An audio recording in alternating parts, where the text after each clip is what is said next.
Hey, ladies, welcome to The Power of the Ask, the podcast where we ditch the waiting and embrace the asking for what we truly deserve. Welcome to The Power of the Ask. Hey, everyone. Welcome to the Power of the Ask podcast, which helps you get what you need financially and personally. We are so glad that you're here today. My name is Lisa Zeiderman. I am managing partner at Miller Zeiderman, and I am one of the co-hosts with my dear friend, Precious Williams. Hello, Precious. Hey, Queen, how you doing? As our Queen Lisa just said, my name is Precious Williams. I'm known as a killer pitch master, and I'm the CEO of the Perfect Pitch Group. And like every time, welcome back to another exciting edition of the Power of the Ass podcast. And we're excited to introduce our guest. Her name is Brenda Gonzalez. I'm going to give you a little tea on Brenda Gonzalez. Brenda Gonzalez is a political nerd, a fitness instructor, and nonprofit capacity builder focusing on social justice nonprofits. In response to negative rhetoric about the Latino community in political discourse, Brenda founded Tamarindo in 2016 to use comedy and laughter to illuminate important issues impacting the community. Brenda's experience as a formerly undocumented student shaped her interest in politics, and she taught American government at Cal State Fullerton before she was even eligible to vote. That's a story right there. She often brings her passion for politics to Tamarindo through comical rants. Born in Puebla, Mexico, Brenda lives in Los Angeles. It is such a pleasure to have you with us here today, Brenda. Why don't you tell us a little bit about your journey and what led you here today? Yeah, well, thank you so much. It's so fun to be here and to join this audio space and visual space. Thank you for that introduction. So you want to know a little bit about my story and what brought me here today? So Yes. you alluded to it a little bit. In 2016, Tamarindo was founded in response to the then candidate Trump's very hateful rhetoric about our communities. And today we're recording the day after the State of the Union, and nothing has changed when it comes to the rhetoric. But that is what we wanted to do. We wanted to push back against that sort of language through a podcast that could be inviting and fun, and not just talk about politics, but also about representation, about celebrating folks that are making waves in their community. So that's really how it all started. And since it's been around such a long time, I've had the pleasure of partnering with many different co-hosts along the years. And with Ana Sheila Victorino, who was my longest partner in this, she introduced the concept of personal development and how we can be well personally so that we can be better advocates for our community. So that's how Tamarindo looks, what it looks like today. And now I co-hosted with Delcy Sandoval, who's phenomenal and an artist and a podcaster on her own. And we've had some great conversations and we keep on doing it. This is in March is actually our 9th year having these fabulous conversations.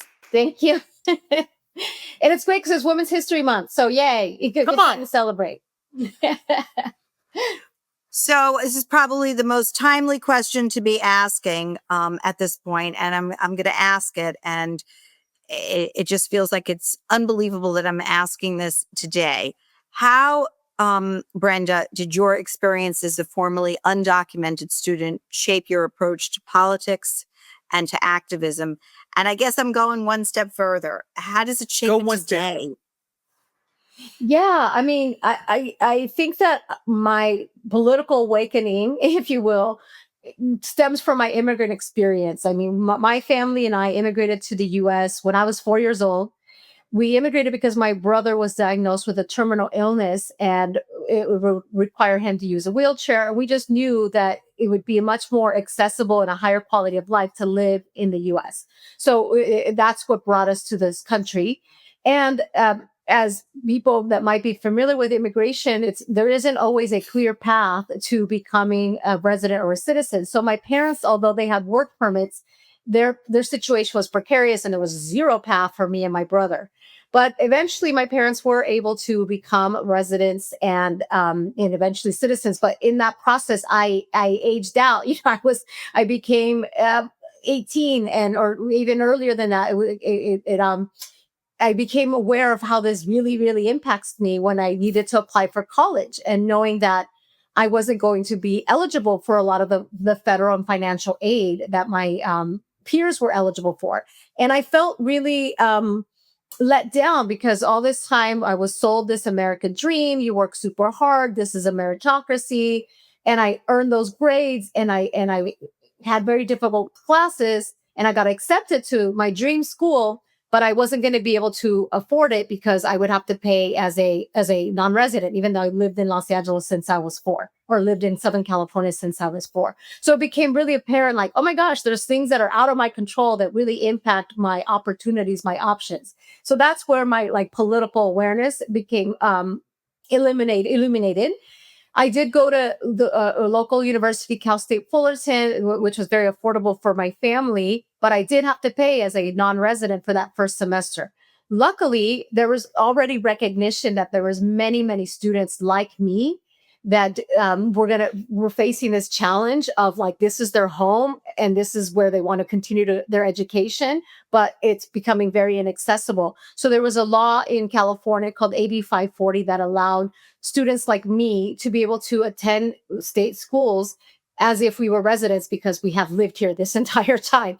So that was transformative for me. Again, it kind of underscored how policies and laws can have real huge impact on my day to day.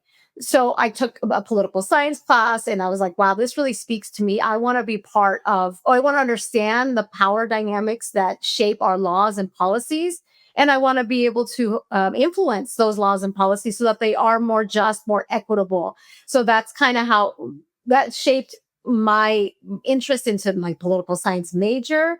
It has shaped every sort of career decision that I've made. And it inspired starting this sort of podcast, this vehicle, is yet one more tool that we can use to inform our community, to inform listeners and would be the electorate to support the appropriate laws that, again, help us advance the ideals of our democracy. So that's how it shapes everything that I do and how I spend my time and energy.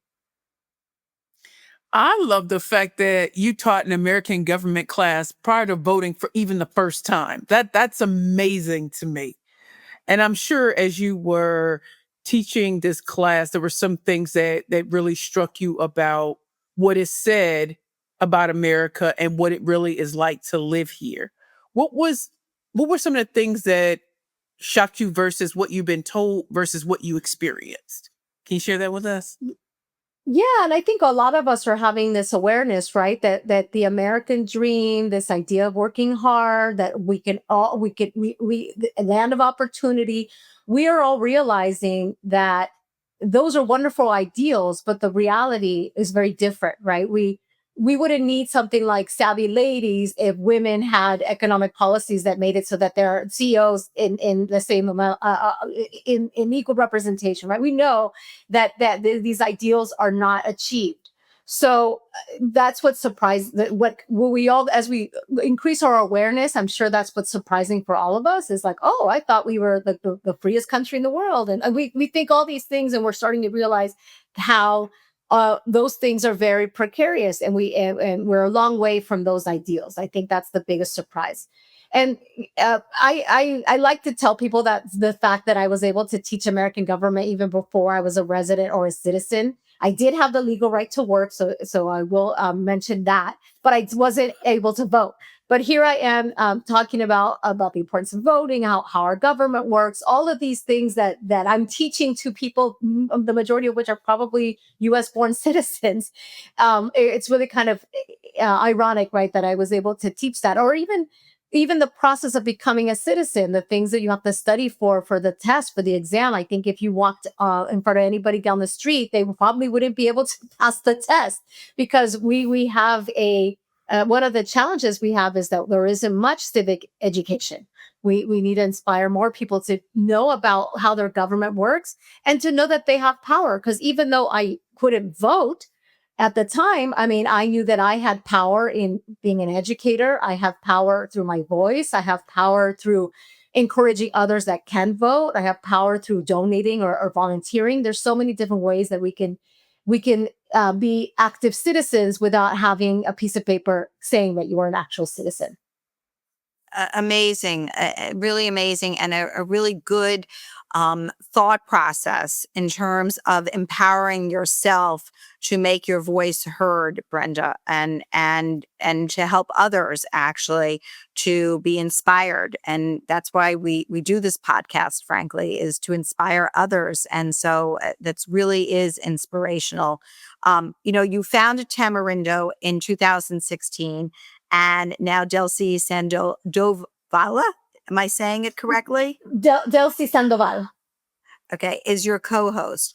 Tell our listeners what inspired you to launch this entity, and share the mission and the focus of the show. Yeah, I mean, I think as I mentioned earlier, it's a little bit to do with this need to push against hateful rhetoric. Like that definitely was an inspiration. But I would say that like the other inspiration is that I continue to consume a lot of different podcasts. And there was a lot of podcasts at the time that there was one specifically called Another Round, which was it was two women. They were both Black. There were about a 10-year age difference between them. So there was a little bit of like that played into the dynamic a little bit. I really enjoyed it. It was a BuzzFeed podcast.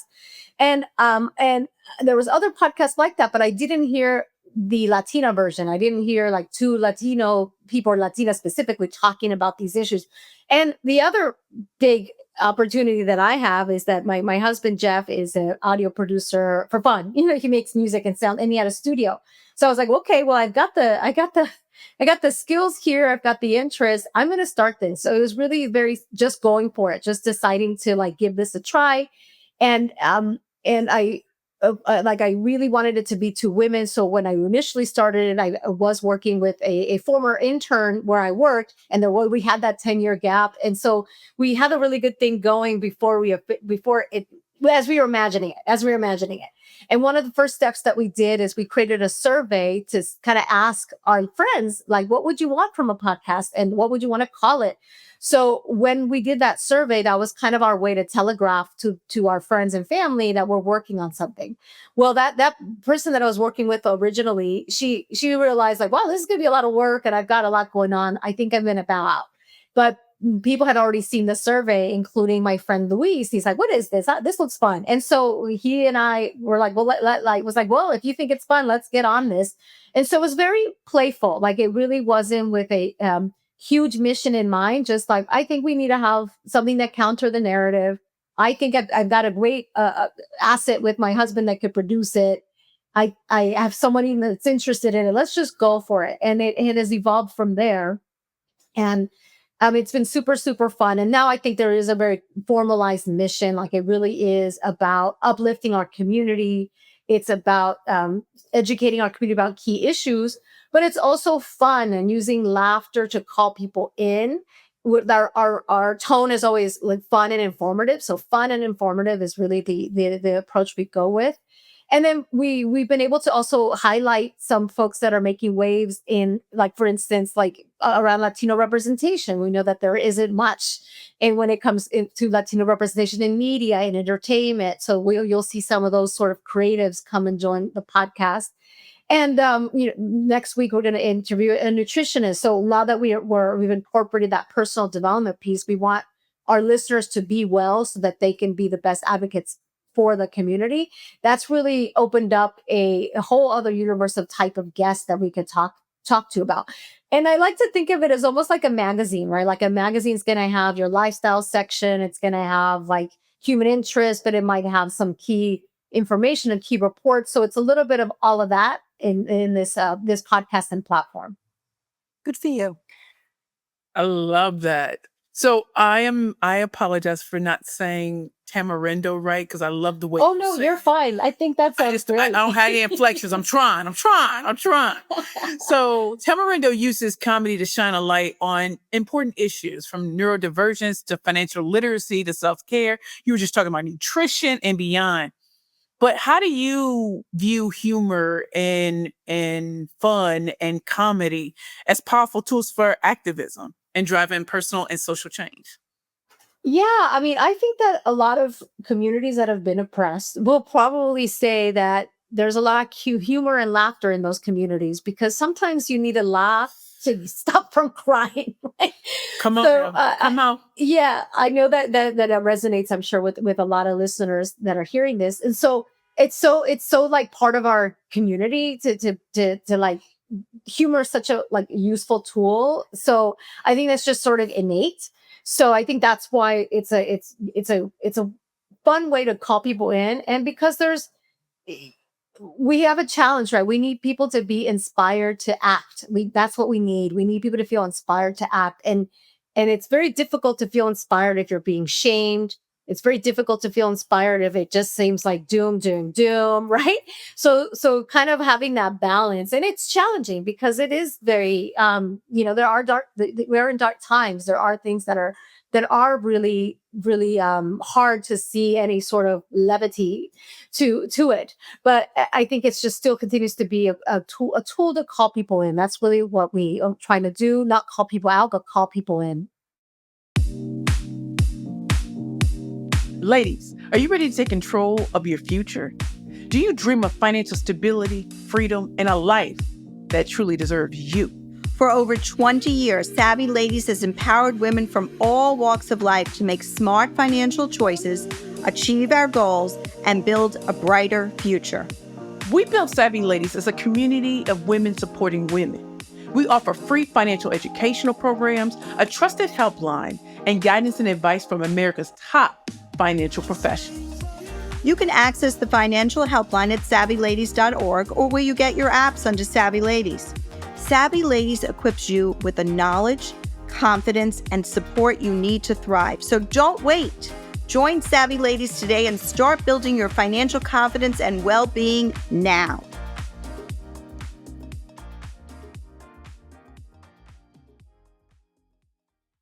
So, the power of the ask, and I guess even just Savvy Ladies in general, is all about advocating. It's about empowering women to advocate for themselves and their community.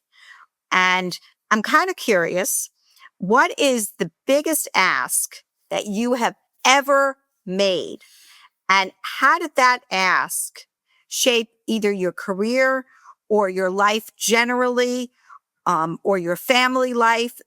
Tell us, what's that biggest ask that you ever made? And I know that's a big ask that I'm asking right now. Yeah. We're on the Power to Ask podcast, so you asking right. It's hard to ask. It's hard to like frame it as the biggest, but I think in the context of what we've been talking about today, even just thinking about this platform like that Tamarindo that we built, it was it was very informal at first, but even just asking ourselves like, what do we want this to be, and formalizing it. And then I mentioned that because in formalizing, what I mean by that is actually becoming an LLC and like becoming a business. And we did that because we were being asked sometimes to speak, and it feels really, at least it was challenging for me. And even though it wasn't a whole lot of money, just making the ask of saying, is there an honorarium for this? Will you be paying us for this? And so that's been one of the biggest asks, again, more like in the context of this. And I've had I even think like I'm thinking again, what you're asking this is like, what has been the biggest ask? Sometimes really, I think a monumental. Sometimes it's asking yourself, is this really what you want to do? And so that's what comes to mind. So even leaving a job, for instance, like a job that maybe it's a great paying job, but if something in you is no longer, if you're no, even asking yourself, do I really want to do this? Like that's a big ask. So I would say those are two examples that come to mind of the biggest asks would be those two. I agree with you, Queen Brenda. Like, that's a question that's ever present in my mind. Is this something that I really want to do? Or is this something that's expected of me to do? And how does this shape the overall me and the impact on the community? And with everything we're hearing in the news in terms of job loss and systems being uprooted and just the doom and gloom that constantly feels like it's being put out in the world through news. What strategy have you seen that have made the biggest impact in empowering your community or communities overall? I mean, I think it's again very challenging times. All of these strategies are being tested. These strategies are being Yes. tested. Um, well, I'll talk about the personal. I think personally, and these are because we've talked about this. This is not our first time just facing challenging times in as Tamarindo. Um, but I think even just doing like a personal test on like how you're feeling in your body, and if the muse is going beyond informing you and you're feeling tense, you're feeling your jaw locked, you're feeling anxiety, that's the time to maybe take a little bit of a news break. There's that. I've also looked into we just recently interviewed someone that taught us how to meditate, because we hear that meditation is such a vital tool for calming our nerves. So there's like those are some things around the personal. I think from a larger communal sense, it could feel empowering to know that there's been darker times, right? There's been times in our history where there's been some, like every year, even though it may not feel like it right now, every year it feels we are advancing, right? Like we continue to advance, especially for women, especially for inclusion. Like things are advancing, and it could feel, whenever there's a step back, it could feel very like that's the only direction it can go. But I think we can all feel a little bit of energy, knowing that there's been worse times, and the community has overcome those times. So that could be a way to also feel grounded, and knowing that we've been here before, we can overcome. We have to take breaks when we need to, but stay in the fight in the ways that feel appropriate for you. If it could be, the other thing too is to like not beat ourselves up if what we could do feels very small. There are people that have different strengths that could contribute to this movement of equity. So find the way that works for you, and do it at a pace that's going to work for you, because what we need is people to be plugged in and for the long haul. Yeah. I think that's such great advice. I love that advice, because I think that in anything that you undertake, and I say this all the time to my clients, frankly, it's not a sprint, it's a marathon. And Yes. therefore, you need to have the stamina. And I think that's what you're basically saying. And you need to figure out a way to make sure that your body is fueled with that stamina. And that may mean taking a break at times, whether it be a news break or another kind of break, just taking a break and stepping back and maybe meditating, or feeding, your body with great food, or doing something, right, that is different, so that you can actually get back into the fight, frankly. Because I think that every day, for different people, they are in the fight, and they have to feel the stamina, and they have to know that they can go the distance. So with that in mind, when you wake up to fight the fight, right? What is the most pressing issue? See, it's precious. I wanted to say precious, but I can't. Most pressing issue facing Latinas today, and I want to know how the media can help address this, in your opinion. Gosh, there's so many, and I've been surprised to feel called in to prioritize education, because there are so many different issues that are affecting our community. But I think it really boils down to the fact that people are not engaged in their democracy, and they're not informed about their democracy, and I think the only direction that I could point, I mean, there's many directions to point, but let me think of like, where can we where can we like address this in a meaningful way? Maybe it's education. Maybe there just isn't enough access to quality education and educational opportunities that could inform Latinas and everybody else about how their rights are at risk, and how how they have a voice, and how they can take action by not only voting, but getting involved in their communities locally, volunteering for causes that matter to them. I don't think that we are inspiring people to act as much as we could. And maybe the avenue, the most democratic avenue that I could think of is we all have to go to public schools, right? We all have to go to school. Maybe that's where there's a need to open up more opportunities. That's what comes to mind. I mean, on a literal sense, like if you look at the rollbacks on abortion rights and choice rights, Latinas are the ones that are going to be most impacted. So women across the country are impacted, but the biggest rollbacks are happening in states where there are a lot of Latinas. In fact, I think there's been some reports that 6 million Latinas stand to be at risk of having reproductive care options because of the rollbacks on these sorts of matters. So that's one thing. Of course, there is also the Latina wage gap, which we know. So there's something called the Latina Equal Pay Day, and it happens the latest from all ethnic groups. So Latinas are paid less than any other ethnic group as a group. If you compare the average income of white men in 1 year to what the Latinas earn, it's about 44 cents is what Latinas earn for every dollar that a white man earns. So it's a stark gap there. So these are some of the other pressing issues that our community faces.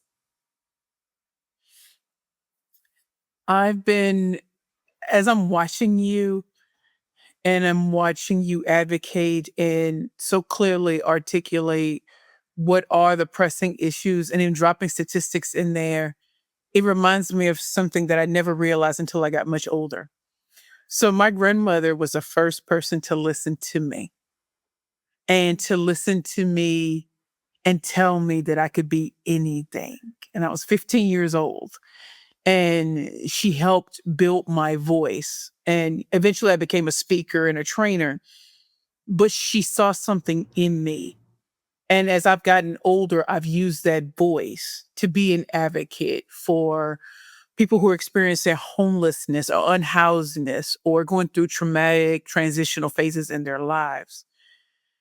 If you could give one piece of advice to young Latina leaders who want to use their voice, they may not know that they can, but want to use their voice during this time, what would it be and why? Oh, that's such a great question. And I love that you mentioned grandmothers. Something that inspired is just knowing that who we were in our grandmothers, right? Because our mother was in our grandma.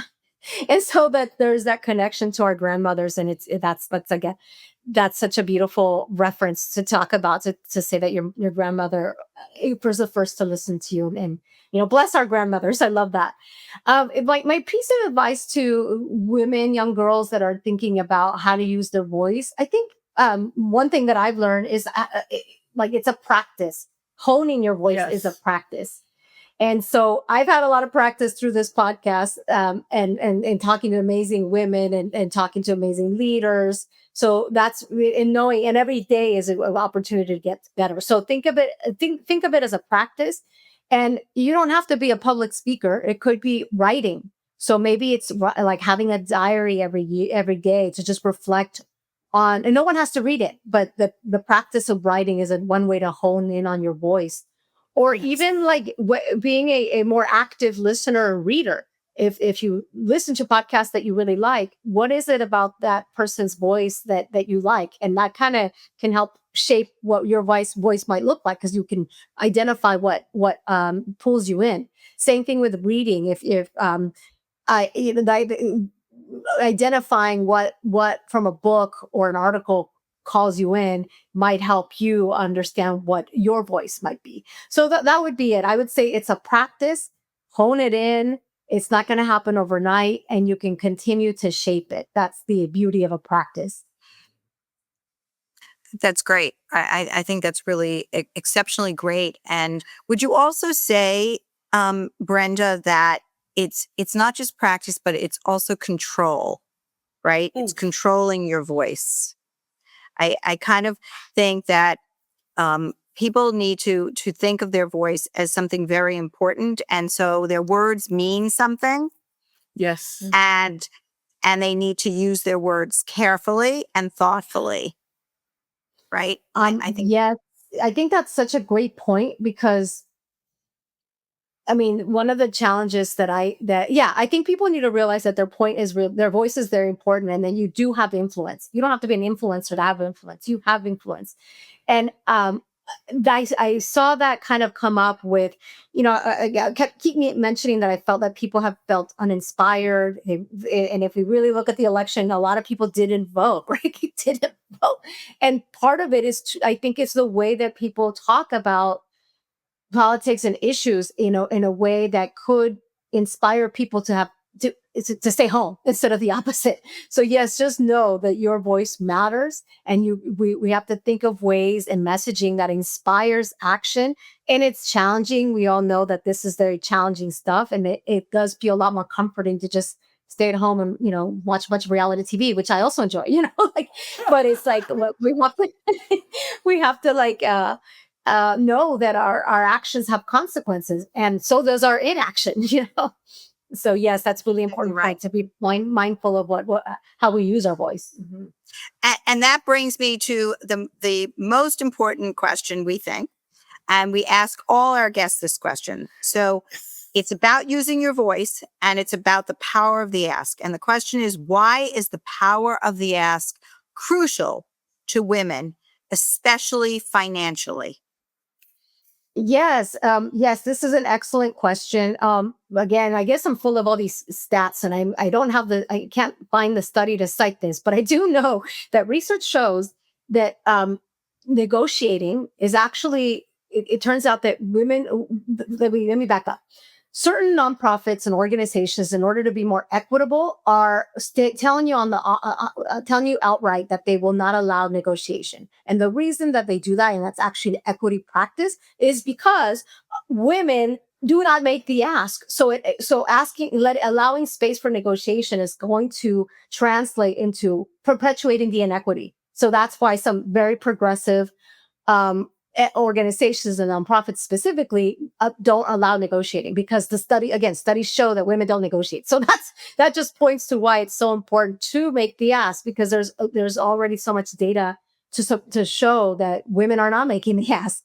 So that's something to keep in mind. It's crucial that we make the ask. And I can tell you, because I've been on the manager end of things, one of the biggest surprises to me in entering management is like how terrifying it is, and how you're these I can tell you that whatever manager you're afraid to ask, they're afraid of you. Okay.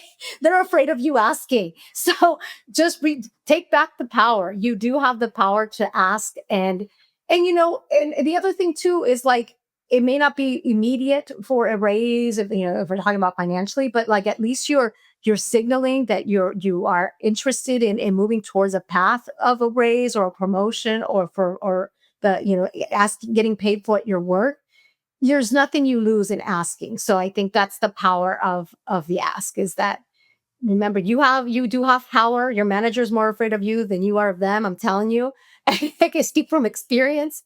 And it just starts to like plant that seed that you are someone that is hungry, that is interested. And if you are, it could be the case that maybe you're not quite ready there. But what another question, follow-up question could be like, okay, great, I'm not there now. What resources, what tools, what trainings are there available for me to get there eventually? Who do I need to speak to next? And just stay curious. Just keep asking. It's great. I love that you said that, because a no is not fatal at all. Yeah, and it's not permanent. It's just not right. It's not right now, but it doesn't mean that it can't be later. So, Queen Brenda, thank you so much. I am interested in Tamarindo. I want to watch now. Like, I want to get some of this, this flavor and this sauce. And as you all know, we bring the best guests to the Power of the Ask podcast. My Queen Lisa, my esteemed co-host, and I love bringing guests like Brenda Gonzalez to the table to share their stories and how they've been able to use the power of the ask to grow out of situations, to grow bigger, better, faster, and stronger. So if you love what you heard today, don't forget to tell a friend to tell a friend to what? Tell a friend to subscribe to watch, and you subscribe and watch and keep coming back, because we get better and better and better. The Power of the Ask podcast is powered by Savvy Ladies, and we are here to help you grow strong financially, to be financially empowered. And Queen Lisa, it is always a pleasure to co-host with you. Thank you. Same here, Precious. And thank you so much, Brenda, for joining us today. Thank you so much. This was an excellent and fun experience. Thank you very, very much. Thanks for joining us on this episode of The Power of the Ass, ladies. Don't forget to like, review, and subscribe to spread the love with #PowerOfTheAsk.